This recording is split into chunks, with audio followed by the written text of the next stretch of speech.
नमस्कार मित्रांनो, स्वागत आहे तुमचं आपल्या चॅनलवर. आज आपण एस-आर-पी-एफ गट क्रमांक 5-2 23 मे 2026 रोजी झालेल्या पेपरमधील अंकगणिताचे सविस्तर स्पष्टीकरण पाहणार आहोत. चॅनलवर नवीन असाल तर सबस्क्राईब करायला विसरू नका, कारण आपण आपल्या चॅनलवर अशाच अंकगणिताच्या प्रश्नांचे सविस्तर स्पष्टीकरण घेत असतो. चला तर मग सुरुवात करूया. क्रमांक 1 ते 100 पर्यंतच्या सर्व नैसर्गिक संख्यांची एकूण बेरीज किती? याचा फॉर्म्युला आहे n+1 डिवाइड 2. नैसर्गिक संख्याची बेरीज जी करतोय आपण त्याचा फॉर्म्युला आहे n × n+1 डिवाइड 2. n आहे ते 100, 100 अधिक 1 भागिले 2 म्हणजेच 50 गुणिले 101. आपलं उत्तर असेल 5050. हा प्रश्न रिपीट झालेला आहे. यावर्षीच्याच एक्झाममध्ये हा प्रश्न पोलीस भरतीच्या एक्झाममध्ये 2 वेळा विचारला गेलेला आहे. चला वळूया पुढच्या प्रश्नाला. प्रश्न क्रमांक 3 1³ + 2³ + 3³ + 4³ अप टू 10³ बरोबर किती असं विचारलंय. याचा फॉर्म्युला आहे n+1 डिवाइड 2. जे बेसिक फॉर्म्युला आहेत ते तुम्हाला पाठच करावे लागणार आहेत. याचा स्क्वेअर असतो इथं. n किती आहे 10 × 1 11 10 × 11 होईल डिवाइड 2 55चा वर्ग. आता 55चा वर्ग आपण कसा करतो, या 5चा वर्ग 25 आणि या 5 नंतर काय येतं 5 आणि 6 याच्या नंतरची संख्या कोणती येते 6 म्हणून यांचा गुणाकार करायचा. 5 सख 30 30 25 आपलं उत्तर असेल. पर्याय क्रमांक ए आपलं उत्तर असेल. क्रमांक 4 एका संख्येतून 8 हा अंक 5 वेळा वजा केल्यास बाकी 5 उरते तर ती संख्या कोणती? एका संख्येतून x 8 हा अंक 5 वेळा म्हणजे 8 गुणिले 5 करूया आणि बाकी 5 उरते तर ती संख्या कोणती? आता हे x - 40 बाकी किती उरणार आहे 5 उरणार आहे. बरोबर 5 लिहूया. x बरोबर 40 अधिक 5 x बरोबर असेल 45. पर्याय क्रमांक बी आपलं उत्तर असेल. प्रश्न क्रमांक 5 एका प्राणी संग्रहालयात जेवढे ससे तेवढेच बदके आहेत, त्या सर्वांचे एकूण पाय 108 असल्यास त्यापैकी ससे किती? आता ससेंचे पाय किती असणार आहेत 4 म्हणजे एस घेऊया आणि बदकांचं बी घेऊया. ससेंचे पाय असणार आहेत 4. आता या दोघांचे सेम पाय आहेत त्यामुळे दोघांची संख्या x अशी घेऊया. म्हणजेच 4 ससे 4 पाय, सस्यांचे 4 पाय आणि बदकांचे 2 पाय. आता हे सगळ्यांचे मिळून पाय किती होणार आहेत 6x बरोबर 108 होईल. मग x बरोबर आता x ची व्हॅल्यू काय आली 18. मग ससे किती येतील 18 चोक 72 72 पाय येतील सस्यांचे आणि बदकांचे पाय किती येतील 2 गुणिले 18 36 पाय येतील. हे झाली पायांची संख्या. आता याला आपल्याला काय हवे सशांची संख्या म्हणजे डिवाइड आपण 4 करूया. म्हणजे 18 आपलं उत्तर असेल. पर्याय क्रमांक डी आपलं उत्तर असेल. क्रमांक 6 जर रूटमध्ये 1 अधिक 27/169 बरोबर 1 अधिक x/13 तर x बरोबर किती? आता ही व्हॅल्यू पुन्हा लिहूया. 27/169 बरोबर 1 अधिक x/13. आता याचं आत मल्टिप्लिकेशन करून घेऊया. 169 तिरकस गुणाकार करतो इथं आपण 1 + x/13. आता याची व्हॅल्यू येईल 196/169 रूटमध्ये आहे ही व्हॅल्यू. तर याची व्हॅल्यू येईल 14/13 वजा 1 होणार आहे. हा इकडे आला वजा 1 होला x बरोबर 13. आता भागिले आहे इथं आपण गुणुले केलेला आहे. मग x ची व्हॅल्यू येईल 1. पर्याय क्रमांक सी आपलं उत्तर असेल. क्रमांक 7 सार्थक व समीर यांच्या 1 वर्षापूर्वीच्या वयाचे गुणोत्तर 4:5 होते. जर 1 वर्षानंतरचे त्यांच्या वयाचे गुणोत्तर 5:6 होईल तर त्या दोघांच्या वयांच्या आजच्या वयांची बेरीज किती असं विचारलेलं आहे. आता इथे प्रश्न व्यवस्थित वाचायचा आहे. 1 वर्षापूर्वीच्या वयांचं गुणोत्तर दिले आणि 1 वर्षानंतरच्या वयांचं गुणोत्तर दिलेलं आहे. म्हणजे आजचे वय हे असेल तर 1 वर्षापूर्वीचं दिलेलं आहे त्यांनी 4:5 आणि 1 वर्षानंतरचं दिलेलं आहे 5:6. मग इथं आपल्याला काय करावे लागेल आजच्या वयांची बेरीज काढायची आहे. आपण इक्वेशन कसं लिहूया बघा. 5:6 होणार आहे.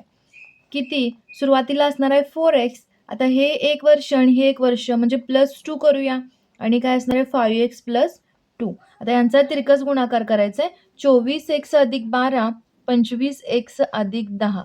आता 25x वजा 24x x येईल आणि 12 वजा 10 किती येणार आहे 2. एक्सची व्हॅल्यू आली 2. तर त्याने काय विचारलंय तर त्या दोघींच्या आजच्या वयाची बेरीज किती? आजच्या वयाची बेरीज म्हणजे 4x प्लस 1. 4 × 2 प्लस 1 किती होणार आहे 8 आणि 9 होईल आणि हिचं किती होणार 5x प्लस 1 होणार आहे. आजच्या वयाची काढायला सांगितलं त्यामुळं 5 × 2 प्लस 1 10 आणि 1 11. 11 आणि 9 20 आपलं उत्तर असेल. 11 अधिक 9 20 आपलं उत्तर असेल. पर्याय क्रमांक ए आपलं उत्तर असेल. क्रमांक 8. एक वस्तू 2016 रुपयास विकल्यास 12% तोटा होतो. प्रश्न क्रमांक 8. एक वस्तू 2816 रुपयास विकल्यास 12% तोटा होतो. तर 12% नफा मिळवण्यासाठी ती वस्तू किती रुपयांस विकावी लागेल? आता इथं विक्री किंमत दिलेली आहे. विक्री किंमत किती दिलेली आहे 2816 दिलेला आहे. अरे 12% तोटा झालाय म्हणजेच काय 100 वजा 12 किती होणार आहे 88% आणि 12% नफा मिळवायचा आहे आपल्याला म्हणजे 100 अधिक 12 किती होणार आहे 112. आता 88ला 2816 तर 112ला किती ही व्हॅल्यू आपल्याला काढायची आहे. 2816 इंटू तिरकस गुणाकार करतो इथं आपण. आपलं उत्तर असेल 3584 म्हणजे साइन चोक 24 येत आहे. एक स्थानी 4 हा अंक पाहिजे. मल्टिप्लिकेशन सुद्धा तुम्ही करू शकताय. 3584 आपलं उत्तर असेल. पर्याय क्रमांक डी आपलं उत्तर असेल प्रश्न क्रमांक 8चे. चला वळूया पुढच्या प्रश्नाला. क्रमांक 9. एका ठराविक रकमेची सरळ व्याजाने 8 वर्षात दामदुप्पट होण्यास व्याजाचा दशांशी दर काय असावा? हा प्रश्न आपण आपल्या चॅनलवरती घेतलेला आहे. याची शॉर्ट ट्रिक सुद्धा दिलेली आहे. डायरेक्ट फॉर्म्युला आहे याचा 100 डिवाइड n करायचा आहे. दर काढण्याचा फॉर्म्युला आहे. डिवाइड n किती असणार आहे 8. 4 दुले 2 म्हणजे 12.5 म्हणजेच 12.1/2 आपलं उत्तर असेल पर्याय क्रमांक बी. क्रमांक 10. नेहाने प्रश्नपत्रिकेतील 18 प्रश्न सोडवले. बरोबर उत्तरांसाठी प्रत्येकी 5 गुण मिळाले व चुकीच्या उत्तराबद्दल प्रत्येकी 1 गुण कापला गेला. तिला एकूण 78 गुण मिळाले तर तिने किती प्रश्न बरोबर सोडवले? आता हा प्रश्न आपण अतिसंभाव्य प्रश्नामध्ये घेतलेला आहे. ऑप्शनवरून जातोय तर ऑप्शन ए घेऊया. आता तिने 16 प्रश्न बरोबर सोडवलेत किती प्रश्न 18 प्रश्न म्हणजे चूक प्रश्न किती असणार आहेत 2. 16 अधिक 2 18. आता बरोबर उत्तरासाठी 5 गुण म्हणजे 16 गुणुले 5 आणि चुकीच्या उत्तराबद्दल प्रत्येकी 1 गुण कापला जातो म्हणजे वजा 1 गुणुले 2. आता याचं उत्तर आपल्याला किती पाहिजे 78 मिळालं पाहिजे. मिळतंय का बघूया. 1685 वजा 2 78 उत्तर मिळतं आपल्याला म्हणजेच पर्याय क्रमांक ए आपलं उत्तर असेल. क्रमांक 11. एका कुटुंबातील 5 सदस्यांच्या वयांची 3 वर्षापूर्वीची बेरीज 80 वर्ष होती. मधल्या काळात एका बाळाची भर पडल्याने कुटुंबाचे आजचे सरासरी वय 3 वर्षापूर्वी जितके होते तितकेच आहे. तर बाळाचे वय काय? आता इथे ट्रिक्स दिलेल्या असतात क्वेश्चनमध्ये. बघा काय सांगितलंय 5 सदस्यांच्या वयांची 3 वर्षापूर्वीची बेरीज 80 आहे. आजची बेरीज काढूया पहिला. आजची बेरीज काढताना त्यांची 3 वर्षापूर्वीचे 80 दिलेले आहे आणि 5 सदस्यांचे 3 वर्ष वाढणार आहेत त्यामुळे 5 गुणिले 3 केले. प्रत्येकाचे 3 वर्ष वाढणार आहेत ज्यावेळी आजची बेरीज काढू त्यावेळी म्हणजे 80 अधिक 15 95 त्यांच्या 5 सदस्यांच्या वयांची बेरीज होईल. बरोबर. आता मधल्या काळात एका बाळाची भर पडले. आता बाळाची भर पडले सदस्यांची संख्या किती झाली सदस्य झाले 6. सुरुवातीला होते 5 सदस्य झाले 6. भर पडल्याने आजचे सरासरी वय 3 वर्षापूर्वी जितके होते तितकेच राहिले. 3 वर्षापूर्वी सरासरी वय किती होते 80/5 ही 3 वर्षापूर्वीची ॲडिशन आहे. 80/5 किती 16 म्हणजे 16 सरासरी गुणिले 6 सदस्य म्हणजे 96 काय असणार आहे त्यांची बेरीज असणार आहे. तर बाळाचे आजचे वय काय 96 वजा 95 बाळाच्या आजचे वय काय असेल 1 वर्ष. पर्याय क्रमांक डी आपलं उत्तर असेल. क्रमांक 12. पहिल्या 3 चाचण्यांनंतर एका विद्यार्थिनीस सरासरी n गुण मिळतात. चौथ्या चाचणीमध्ये ती तिच्या आधीच्या सरासरी गुणाहून 20 गुण अधिक मिळवते तर पहिल्या 4 चाचण्यांनंतर तिचे सरासरी गुण किती? आता इथे काय प्रश्न सांगितला, हा प्रश्न आपण शॉर्ट ट्रिकने सोडवणार आहे, लॉंग मेथडने पण सोडवून दाखवणार आहे मी. तर इथं काय सांगितलं त्याने, इथं प्रश्नामध्ये काय, चौथ्या चाचणीमध्ये ती तिच्या आधीच्या सरासरीहून गुणाहून 20 गुण अधिक जास्त मिळवते. तर गुण अधिक जास्त मिळवते किंवा 10वा सरासरी गुणाहून अधिक जास्त मिळवते, त्यावेळी ते गुण जे असतात ना, ते ते प्रत्येक घटकामध्ये समान वाटले जातात. आता इथे 4 चाचण्या आहेत. 1, 2, 3, 4. मग चारीमध्ये ते 20 भागिले 4 म्हणजे 5-5 गुण समान वाटले जाणार आहेत, बरोबर? 5-5 गुण समान वाटले जाणार आहेत. मग सुरुवातीला विद्यार्थी सरासरी किती होती? n होती. तर 4 चाचण्यानंतर किती होणार आहे? n+5 असणार आहे. कारण 5 हे सगळीकडे वाटले जाणार आहे. पर्याय क्रमांक डी आपलं उत्तर असणार आहे. आता लॉंग मेथडने बघा आपण काय करतोय, पहिल्या 3 चाचण्यानंतर एका विद्यार्थीने सरासरी n गुण मिळतात. म्हणजे गुण किती असणार आहेत त्यावेळी? 3 चाचण्यामध्ये n गुण मिळतात. म्हणजे गुण सरासरी आहे ही n, म्हणजे 3n काय असणार आहेत? गुण असणार आहेत. आता चौथ्या चाचणीमध्ये ती तिच्या आधीच्या सरासरी गुणाहून 20 म्हणजे n+20 जास्त मिळवते. तर आपण हेच कसं लिहू शकतोय? 3n म्हणजे हे टोटल असणार आहेत प्लस n+20 बरोबर काय येणार आहे? 4n+20 डिवाइड 4 करतो इथं आपण, म्हणजेच काय येणार आहे? n+5 आपलं उत्तर येणार आहे. सेम उत्तर त्याही मेथडने येणार आहे. पर्याय क्रमांक डी आपलं उत्तर असेल. प्रश्न क्रमांक 13. A, B, C चे सरासरी वजन 40 kg आहे. B, D, E चे सरासरी वजन 42 kg आहे. आणि F आणि B चे वजन समान आहे. तर A, B, C, D, E, F यांचे सरासरी वजन किती असेल? आता इथे A, B, C चे सरासरी वजन किती आहे? 40. म्हणजेच आपण कसं लिहू शकतोय? A+B+C 40 गुणिले 3 120 लिहू शकतोय. तसेच B, D, E चे सरासरी वजन 43 आहे. 3 ने मल्टिप्लाय करतोय कारण 3 व्यक्ती असल्यामुळे B, D, E चे किती वजन होणार आहे टोटल? 3 गुणिले 3 व्यक्ती आहेत म्हणून 3 आणि 42 त्यांनी दिलेलं आहे 126. आता हे या दोघांची ॲडिशन करूया. A+B+C प्लस B+D+E बरोबर 120 अधिक 126 यांची किती ॲडिशन होणार आहे? 246 होईल. आता त्यानंतर इथं काय सांगितलंय? B आणि F चे वजन समान आहे. आता इथं B 2 वेळा आलाय. एका B च्या ऐवजी आपण F लिहूया. A+B+C plus F+D+E. आता त्यांनी काय विचारलेलं आहे? ABCDEF यांचे सरासरी वजन किती असेल? आता इथे क्रमाने नाही, पण बीच्या जागी F पुट केल्यामुळे ABCDEF आपल्याला जसा क्रम हवा आहे तसा मिळालेला आहे. आता यांच्या वयांची बेरीज झालेली आहे 246. सरासरी त्यांना पाहिजे, भागिले 6 करूया.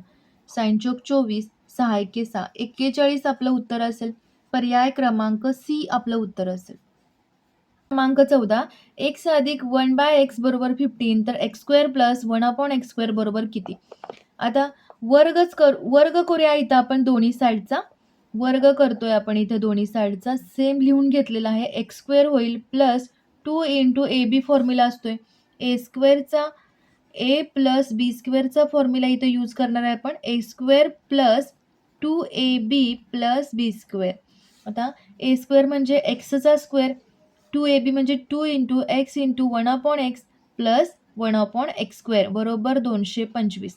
आता इथे काय राहील? x² प्लस हा x कॅन्सल होईल. 2 प्लस 1/x² बरोबर 225. आता 2 इथं ॲडिशन आहे, 2 इथं प्लस आहे, इथं मायनस होईल म्हणजे 223 येईल व्हॅल्यू आपली.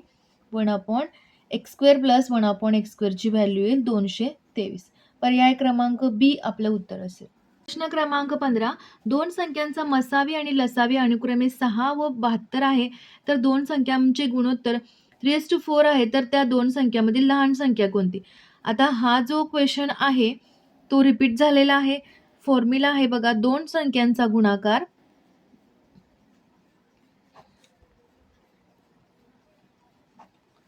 त्यांचा लसावी गुणिले त्यांचा मसावी.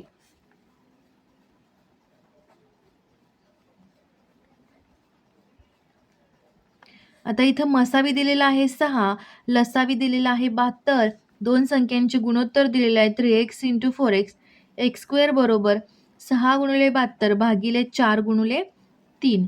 4 एके 4, 4 अट्टम 32, 3 दोन्ही 6 म्हणजे 18 दोन्ही 36, एक्स स्क्वेअरची व्हॅल्यू आली 36, एक्स असेल 6. तर त्या दोन संख्यातील लहान संख्या कोणती असा प्रश्न आहे. पहिली संख्या असेल 3 गुणिले 6, दुसरी संख्या असेल 4 गुणिले 6, ही असणार आहे 24, ही असणार आहे 18.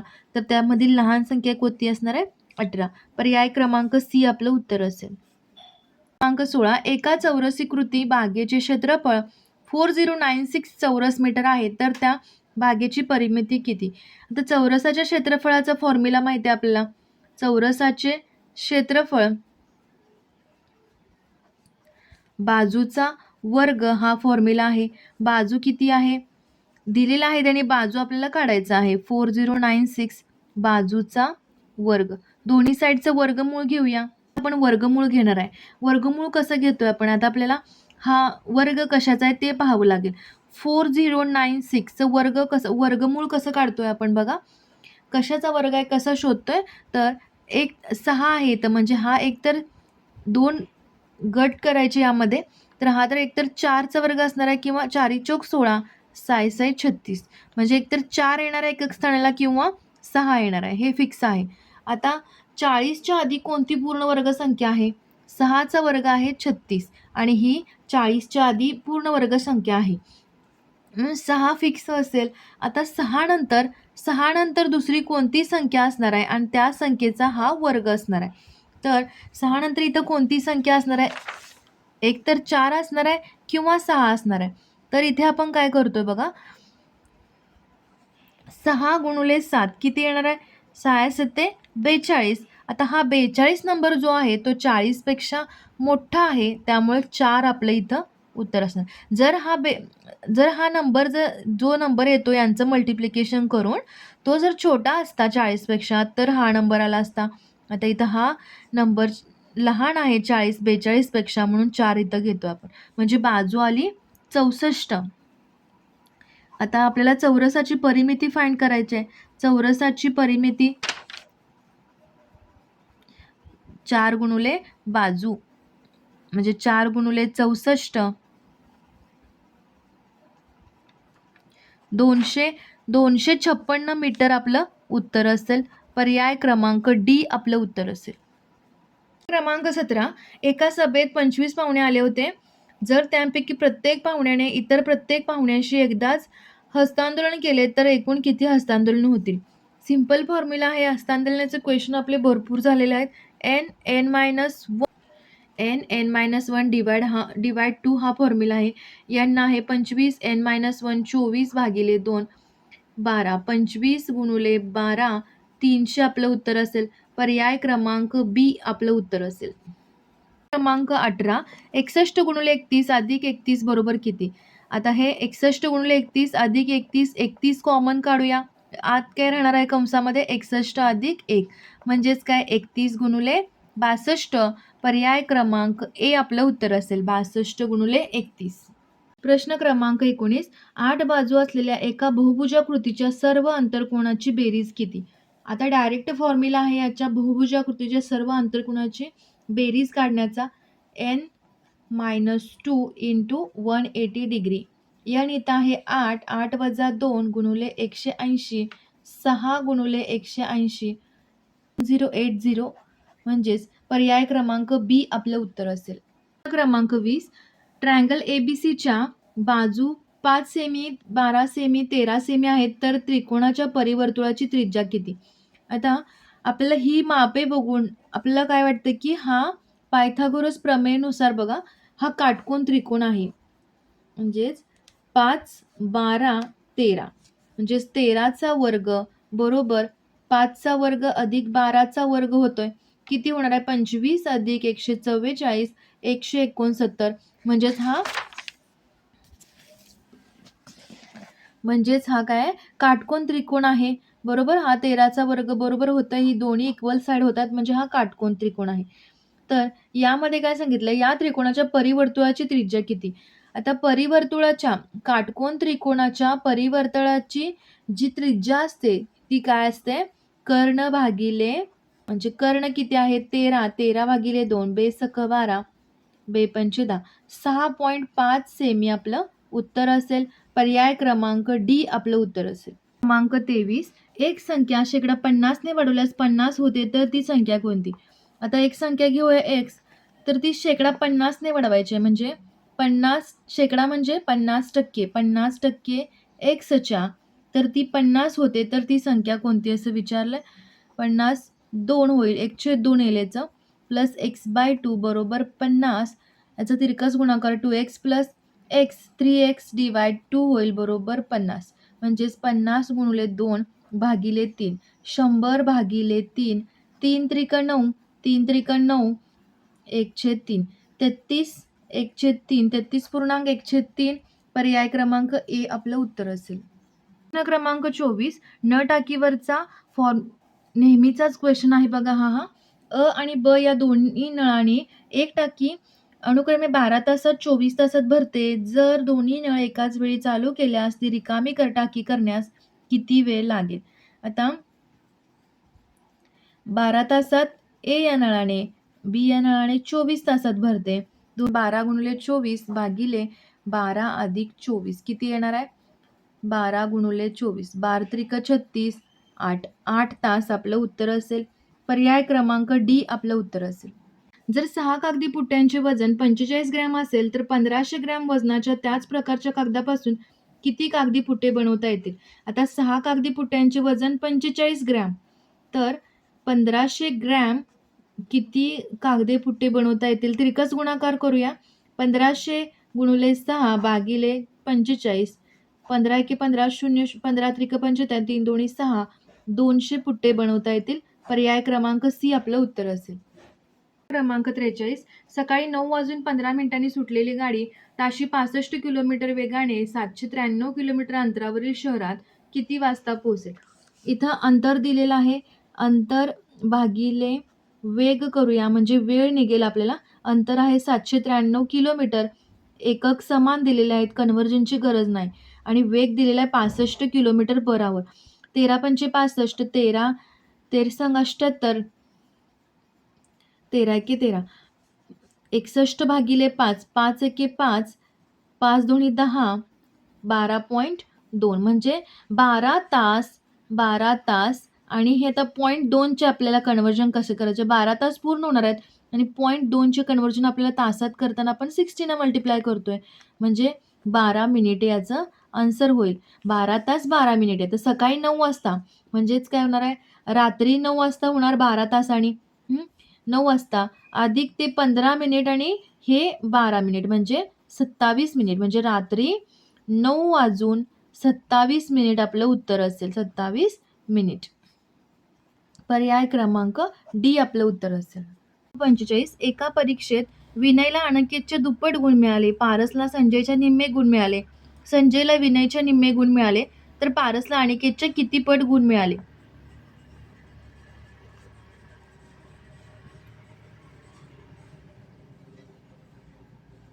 आता इथे फक्त नावे लिहून घेऊया सुरुवातीला आपण. विनय अनिकेत, विनय अनिकेत, त्यानंतर काय? पारस संजय, पारस संजय, त्यानंतर संजय विनय, संजय विनय, तर पारसला अनिकेतचे किती पट गुण मिळाले?